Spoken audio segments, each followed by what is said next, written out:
Շնորհակալ եմ կառավարության հանրագարժան անդամներ, հարցը ուղղված է Հայաստանի Հանրապետության վարչապետին։ Մեծարգո վարչապետ, Վեհարանը Ազատելյանը իրապես վեհին վերադարձնելու ձեր խոսույթին ի պատասխան, կարծես թե առանձնապես առարկություններ չեն հնչում առ այն, որ Վեհարանը ապօրինաբար զբաղեցնող անձը խախտել է ուխտը կուսակրոնության եւ ունի զավակ։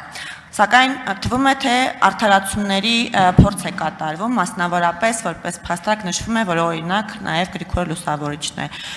ունեցել զավակ, արդյոք այս արդարացումները դες համար համոզիչ են եւ որևէ բան ձեր ընկալումներում փոխում են խնդրի վերաբերյալ։ Շնորհակալություն։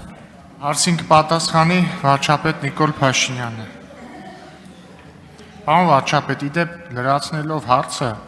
նաև Գուգարաս թեմի առաջնորդն է անդրադարձել հարցին դատարանի բակից, ինչքան էլ տարօրինակ չէ, ասելով, որ կուսակրոնության խնդիրը դիսցիպլինի կանոնական հարց է, այլ ոչ թե աստվածաբանական դոկտրինա։ Այս առումով էլ խնդրեի։ Շնորհակալ եմ հարցի համար։ Գիտեք, տեսեք, նախ եթե Գրիգոր Լուսավորչի հետ է զուգահեռը, թող Կտրիչ Ներսիսյանը ներկայացնի հանրությանը իր զավակին կամ իր զավակներին, որովհետև Գրիգոր Լուսավորիչը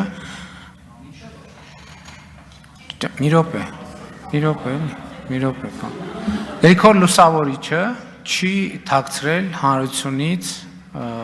իր զավակներին, որովհետև նա մինչև Հայաստանի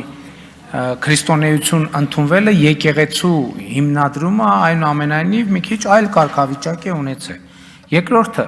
Գրիգոր Լուսավորչի մահից 25 կամ 26 կամ 27 Գրիգոր Լուսավորչի մահվան տարին մի քանի տարբերակներ կա, անց տեղի է ունեցել, ելի եմ ասում, Աշտիշատի ժողովը, եկեղեցական ժողովը, Արշակ II թագավորի օրոք եւ Ներսես մեծ կաթողիկոսի օրոք եւ Աշտիշատի ժողովը որոշել է, որ կաթողիկոսը, եպիսկոպոսները պետք է լինեն կուսակրոն։ Եվ դրանից հետո ես մի հատ երկրորդ գիրքը արդեն բերեցի ինձ հետ, Կանոնագիրք հայոցը, որը ելի եմ ասում, շատ կարևոր է։ Այսօր Հայաստանի Հանրապետությունում գրանցված արտադրության նախարարությունում գրանցված Հայաստանի այս առաքելական Սուրբ եկեղեցու կանոնադրության համաձայն ունի իրավաբանական ուժ այս գիրքը։ Եվ ահա Աշտիշատի ժողովից հետո էլի ժողովներ են տեղի ունեցել, որոնք հետևյալ կանոններն են սահմանել։ Ես հիմա մի քանիսը կընթերցեմ ուղղակի։ Կանոնագիրք կանոն Գրեմիա Եպիսկոպոսը կամ երեցը կամ սարգսակը, եթե պոռնկության մեջ կամ երթմնազանցության կամ գողության մեջ բռնվեն, կարգալույծ լինեն։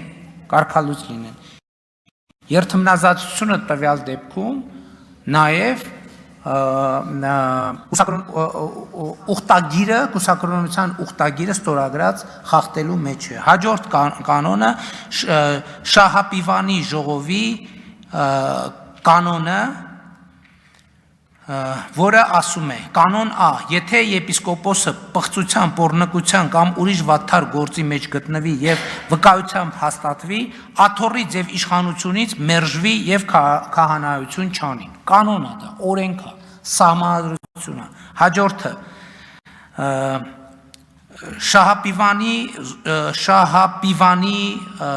կանոնագիրք կանոն Բ, եթե քահանան պղծության, պոռնկության, վատթար գործի մեջ գտնվի եւ վկայությամբ հաստատվի, քահանայություն չանի, այսինքն պետք է զրկվի։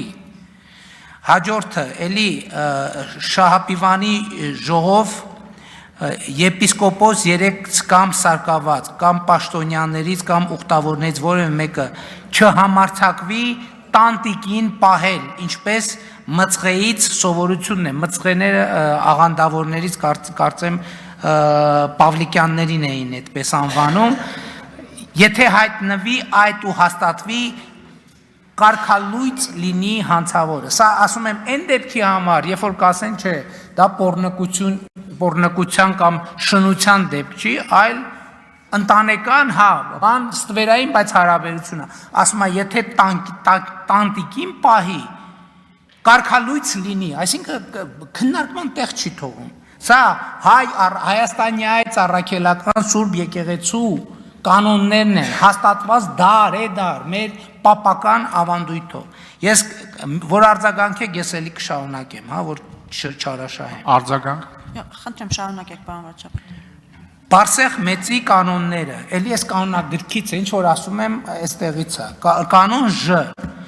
կույսերը, որոնք մի անգամ խոստացել են նվիրել իրենց Քրիստոսին, եթե մարմնավորական ախտի մեջ կընկնեն, անարգում են այն ուխտը, որ դրել են Աստծու հետ, դրանց մեղանչումը ավելի չար է, քան արյունը։ Այդպիսի կույսը շնացողի պատժին է արժանանում։ Հաջորդը իթ կանոնը կույս լինելու խոստում անողը, եթե երթմնազանց լինի, շնացողի ապաշխարանքին ենթարկվի, նույն պատժին ենթարկվեն կուսակրոնության խոստում տվողները, որոնք այդ ուխտը խախտել են։ Այսինքն հասկանում եք, այստեղ Գրիգոր Լուսավորչի զուգահեռը ընդհանրապես տեղին չէ։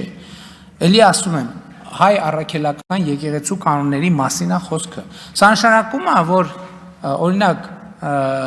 կտրիչ Ներսիսյանը ոչ միայն կաթողիկոս լինելու իրավունք չունի,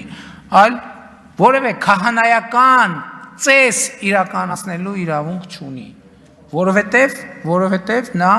այս կանոնների համաձայն պղծության, շնության, պոռնկության եւ այլն մեղքերի բերումով դադարում է լինել եպիսկոպոս, դադարում է լինել քահանա, դադարում է լինել կաթողիկոս, ամեն շատ պարզ է,